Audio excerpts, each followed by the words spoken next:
Hello, everyone. It's Chris with Expat Theory. If you're new to my channel, welcome. If you're returning, welcome back. I appreciate you being here. Well, it is December 14th, and I am going to do a important video just to kind of wrap up the year 2023. What a year. Uh, it's been an ordeal. Wouldn't say experience because there was a lot of negatives that happened this year. Um, losing loved ones and ending up in the hospital. And, there were some plus sides, don't get me wrong. Found out about a daughter I didn't know about. And I'm really happy about that. So, there's been some ups, but pretty massive downs as well.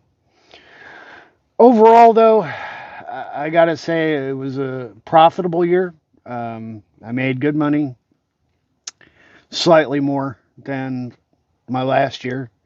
Not by much, but being out as much as I was and dealing with all the side things going on, actually pretty impressed with myself that I actually stayed on plan.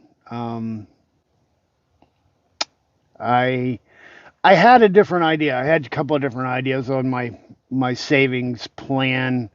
I had percentages or dollar figures in mind, and the more I've gotten into trucking, the more I've been able to make, the more I've increased those targets. And in the middle of late 2022, beginning of 2023, I kind of upped the amount that I was want to put into savings every year. And with everything that happened this year, I wasn't sure I was going to make that increased amount. But shockingly, I did. By skin of my teeth, I made it, but just barely. So, pretty impressed that I pulled that off. And everything's kind of going according to plan on that end. I'm going to do a separate video that talks about financials and stock market and all that good stuff. But this video is just kind of talking about how things are going with the plan. With such a long window of time frame that I have to deal with before I actually retire, it makes it difficult to really set down in stone any kind of plan. It's just a general overview, you know. I will admit, Philippines is creeping back up. It's looking better and better. I'm kind of Cambodia, Philippines. And I had originally talked about, a couple of times, talked about taking exploratory trips to go over and check things out. And I've come to the realization that I don't need to be that prepared. I know this is going to sound stupid, but there's no need for me to be that advanced in my planning. Reason being is once I get my money straight and I get to retirement, I can actually take the time to go explore the different areas. I don't need to explore everything and have it all laid out so that way as soon as I retire, bam, I'm gone and I'm in my new home. No. I don't need that. I don't have to do that. So I can take the time once I retire to actually go check out the areas that are of interest to me and explore and enjoy it and be relaxed about it, not be trying to jam everything into a 2-week trip. I can go over and stay for 6 months. See if I like it or not. If I don't, okay. Pack my bags and fly out.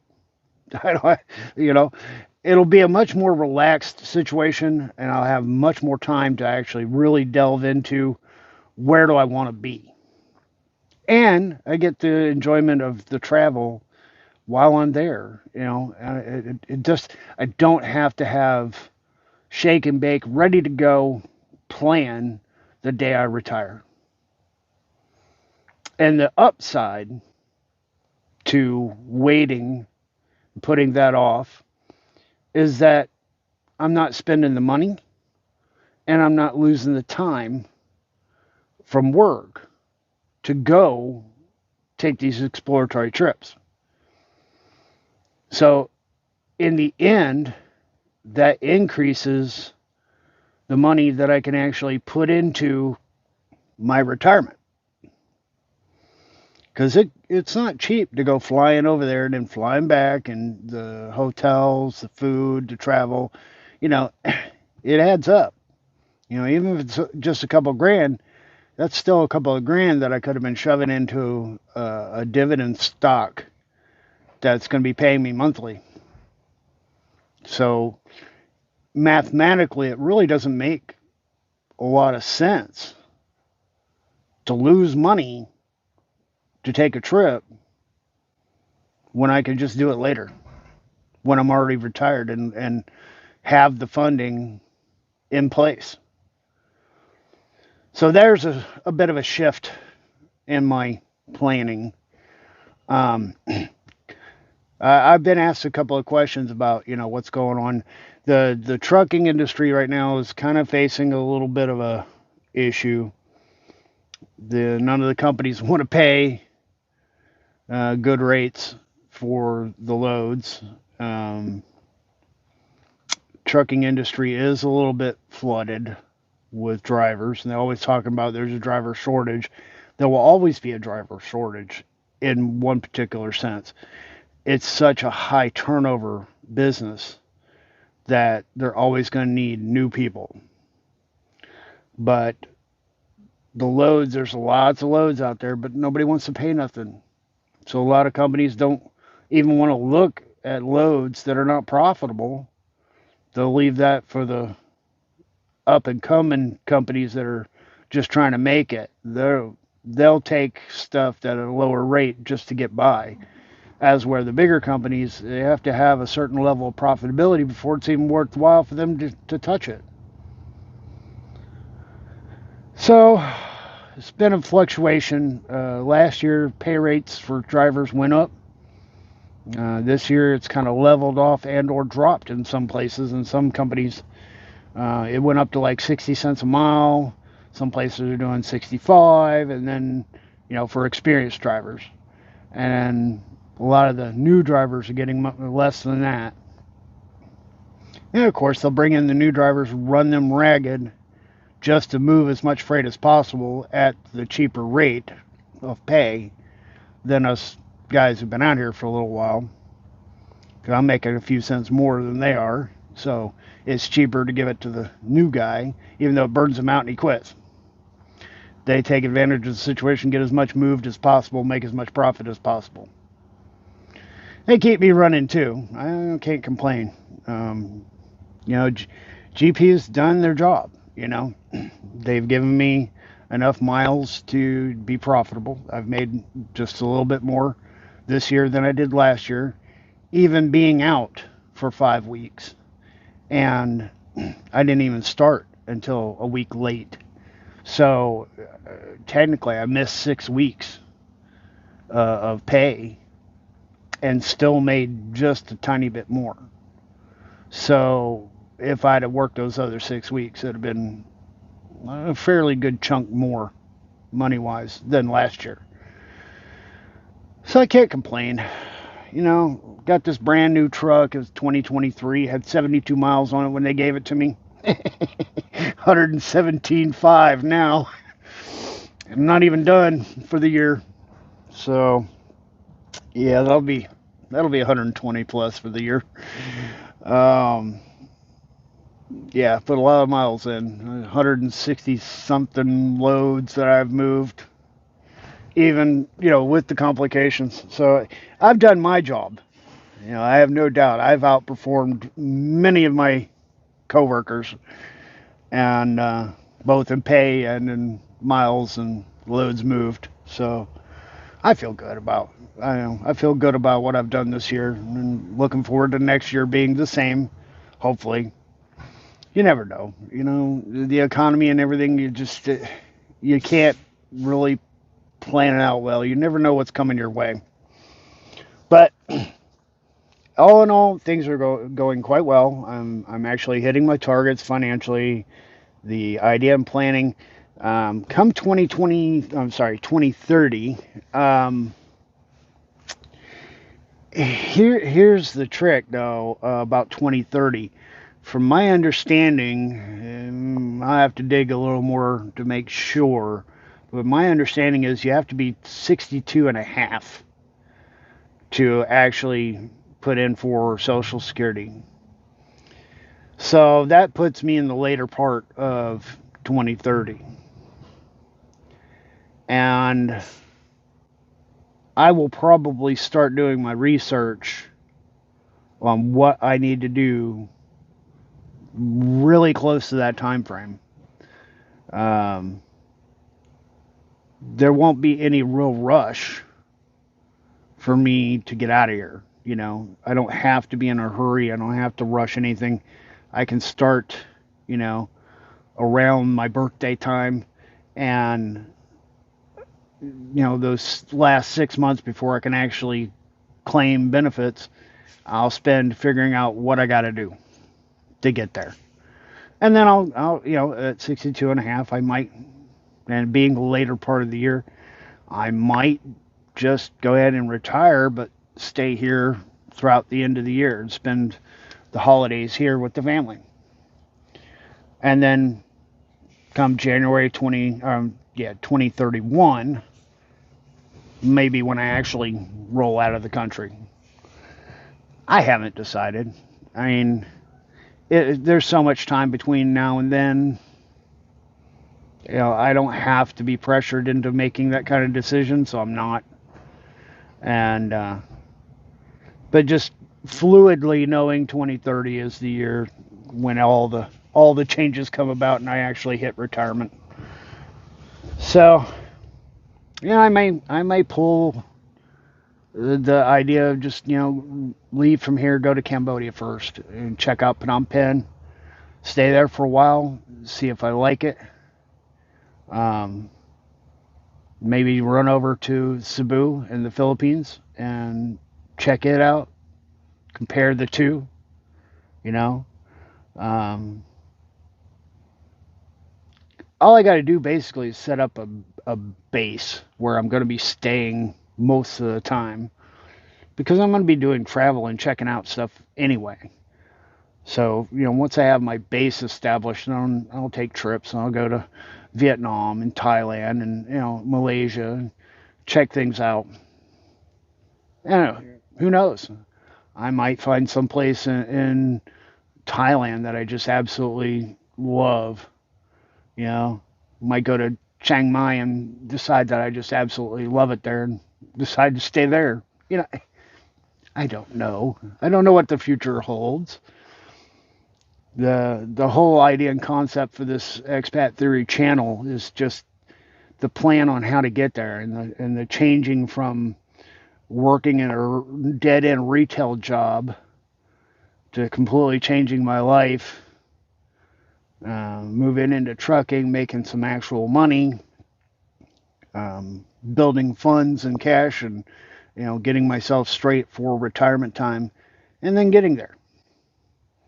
And then after I get over there and get retired, I'm expecting to kind of change the format of this channel from how I got there to more like a travel channel. The places I go, the things I do, what I see, what I eat, where I stay, that kind of stuff. And kind of be more of a tourist channel. But for now, I just kind of want to document, how did I get there, And if anybody out there at all is watching this channel and they see that a screwball like me can get my stuff together and change my life and do something different, and maybe it inspires them to figure out what they want to do and do it, then my channel is successful. So I don't care about the whether I get monetized. It really makes no difference. I'm not worried about that. Just sharing the information and maybe inspiring somebody to do something for themselves. That's all that matters to me. And I'm keeping track of it for my own self, nostalgia that I can go back and look and see, hey, remember way back when I was working at CVS and how bad things were, and I got off my butt and did something different and changed my life, That's what this channel's all about. So anyway, guys, I'm going to wrap it up. I just want to let you know that I'm getting ready to, I'm going to be taking the holidays off. I got about a week or so before I take off and go home. I got some stuff I got to do in North Carolina and get my tags and all that straight for my truck and spend Christmas there. I'm going to try to figure out a way to, if I can get the timing worked out and everything, I might run down to Florida, down to Pensacola, and go to see my other daughter and her family. And then come January, be back up here in Illinois to get back on the road and keep things going. So, but the plan's working. I'm getting the money put away. I've got some good ideas about where I want to check out, where I want to go. Everything's just kind of step by step, day by day, moving forward. And it's all I can really ask for, So, all's well, and hopefully it'll end well, But I do want to take a minute and say thank you guys for the support I've gotten out there. I've gotten a lot of comments. I've gotten a lot of feedback. It's made it feel like the channel's worthwhile. There have been times when I thought about, why am I doing this? Nobody's really listening. Nobody's really watching. I'm not really getting out there. But I realize now that I am. There are people that are watching. There are people that are following along. And some of the comments, people have some similar ideas and thought processes and plans that I have. So I'm not alone in this. There's other people that are moving forward in their plan too. So it makes the channel worthwhile. So anyway, guys, thank you for a great year. And I might do more, before the end of the year with being off for Christmas and stuff. But officially, this is kind of the wrap up for 2023. Wasn't the best year, but it wasn't terrible all around. Hopefully, 2024 will be a lot better. So, you guys take care, and we'll see you guys in the next video. Thanks for watching.